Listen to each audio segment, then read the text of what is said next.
Welcome to the module on challenges in flexible payment. In the previous model, we have talked about the selection of bitumen. In today's topic, we will be covering the challenges one can face in the asphalt mixed designs. So again, to refresh for those who are watching this video for the first time, we have taken this module to discuss the challenges on one can achieve, one can face in the flexible pavement in terms of selection of bitumen, in terms of mix design of asphalt mixes, or the MR value considerations in the specifications, and the challenges in the paving operations. Now, in the previous module, we talked about the selection of bitumen. What are the challenges?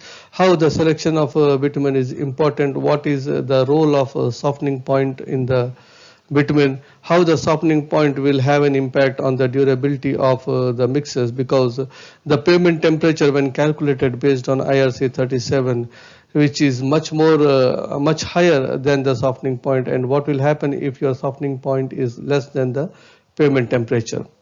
Now, in today's module, we will be discussing about the mix design of the asphalt mixes. What are the other factors which may have an impact on the durability of the mixes. Now, the first problem is the absorption of the bitumen, and the second issue is generally the mix performance. When we talk about the absorption of bitumen, like water, bitumen also gets absorbed into the aggregate.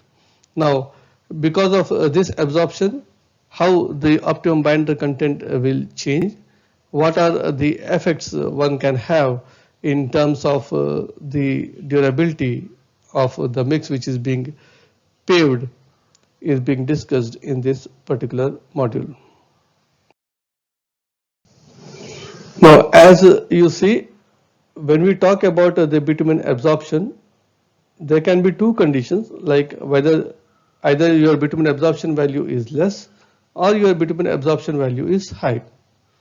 When your bitumen absorption value is less, your optimum binder content becomes less than the minimum binder content required, and in order to match with the minimum requirement, the actual binder content in the mix becomes high, because the mix which is being designed less than the optimum binder content is not getting approved easily, because you have to abide by the rules, like for DBM you need to have minimum bitumen content of say 4% with a specific gravity value of 2.7, but when the specific gravity of the aggregate is more, then proratively you can reduce your bitumen content in that particular mix.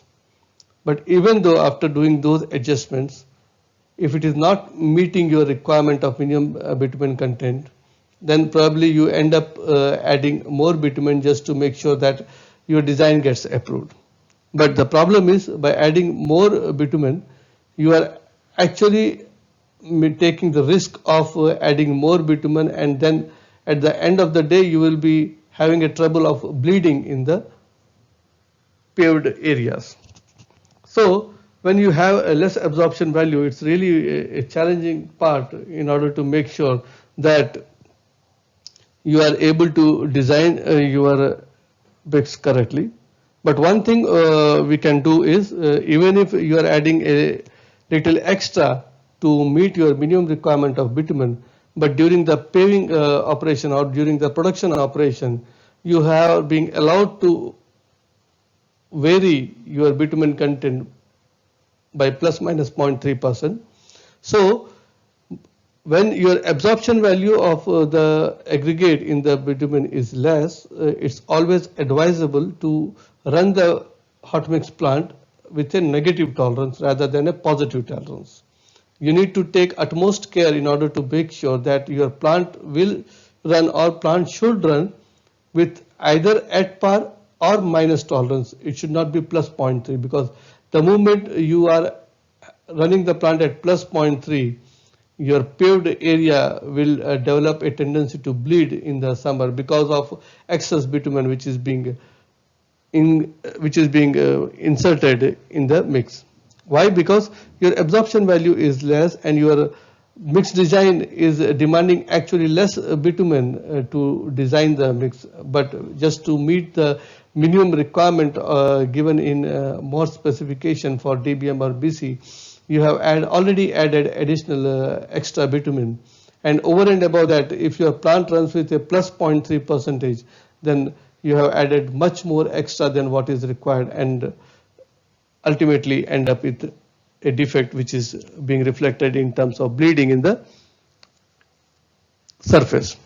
Similarly, when you are having a substantial absorption value of bitumen in the aggregate, that means you will be having a optimum binder content during the mix design, which will be in line with your minimum requirement of the mode specifications, definitely, and sometimes more than that also. Like if your minimum requirement is 4 or 4.2%, probably you may require more than 4.2, 4.3, depending upon the absorption value of the aggregate with respect to the bitumen. Now, in this condition, what happens is you are already adding lesser value because your bitumen is being absorbed by the aggregate, and OBC will be slightly higher than the minimum binder content required in the mix. So the mix becomes stable and you will have less difficulty in terms of paving. But if you run this mix with a negative tolerance of the production, like minus 0.3 percentage, then probably you will be deficiating the mix with the binder content, and you will end up in frequent decoding of the mixes. The bonding between the aggregates will be less because of the less bitumen content, and probably because of the less bitumen content, your stability will also go down. So whether it is less absorption or more absorption, accordingly you need to design your mixes, accordingly you need to operate your plant in order to make sure that the designed stability values can be achieved during the paving operations also. Similarly, when we talk about the performance of the mixes, at least in India, we don't check the mix for performance before getting it approved for the paving operations. Like when we do the mix design, we generally go with the standard method of mix design using MS2. And depending upon the type of the aggregate or the size of the aggregate, whether it is less than 26.5 or more than 26.5, we try to select the modified Marshall method or the normal Marshall method and complete the design mix criteria in terms of stability, flow, and void ratios, air voids, volume filled with bitumen, all those properties which we match during the design stage.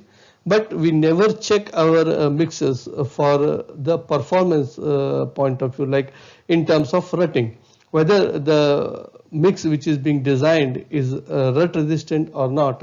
This is never been a criteria, and neither in terms of contract nor in terms of specifications.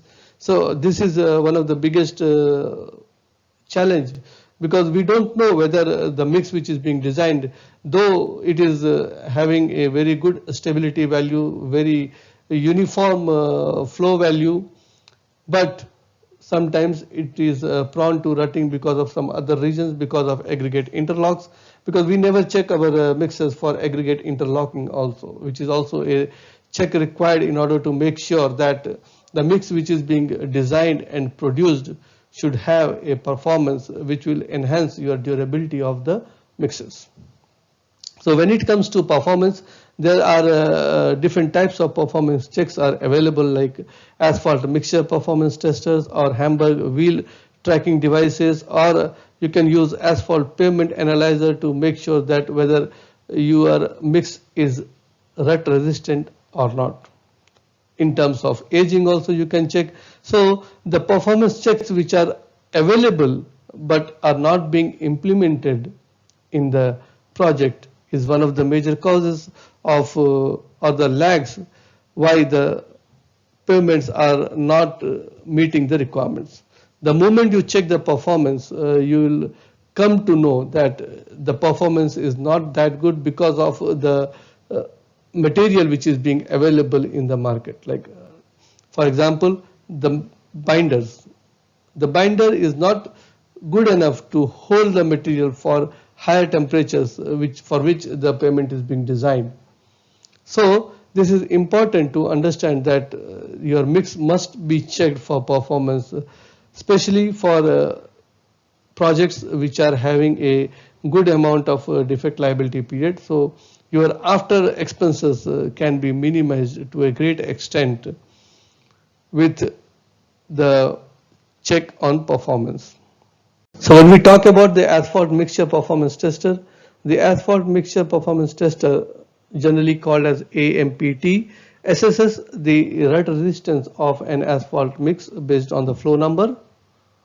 The test is conducted by subjecting a prepared specimen to a repeated compressive loads at a specific temperature.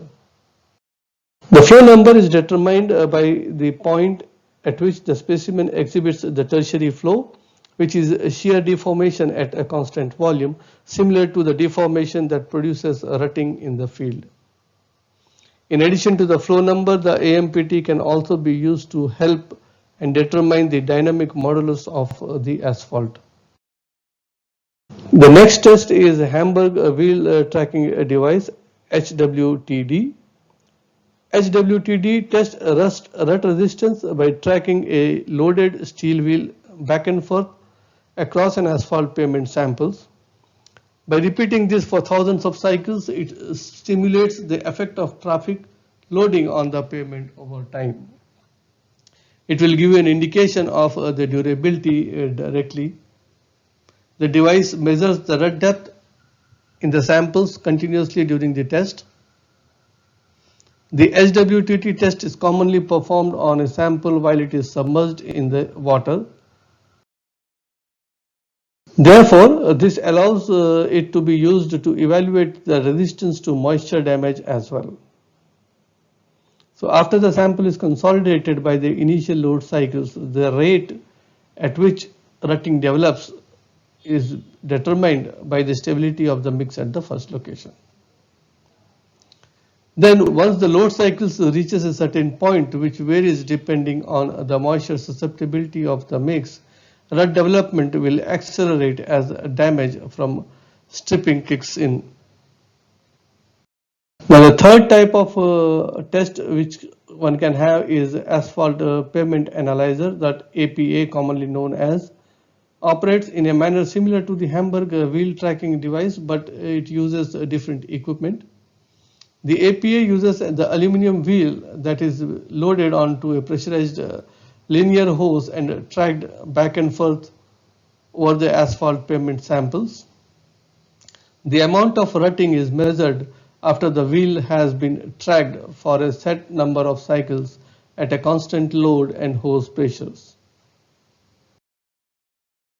So this way we will be able to check the performance of the mixes also. So to summarize this module, we talked about the importance of mix design, the importance of absorption of bitumen in the aggregate, the need to go for a performance checks of the mix before actually being laid to the field, so that you should know what the mix is which is being designed. And see, the criteria of mix design is now to optimize the mix design in terms of cost, that is in terms of utilizing the costly material minimum. That is in this particular case you can say your tendency is to always design the mix with the minimum bitumen content, and we believe that by designing the mix with minimum bitumen content, by durability of the mix can be enhanced. But that is not true always, because the durability depends upon a lot of other factors which one has to keep in mind.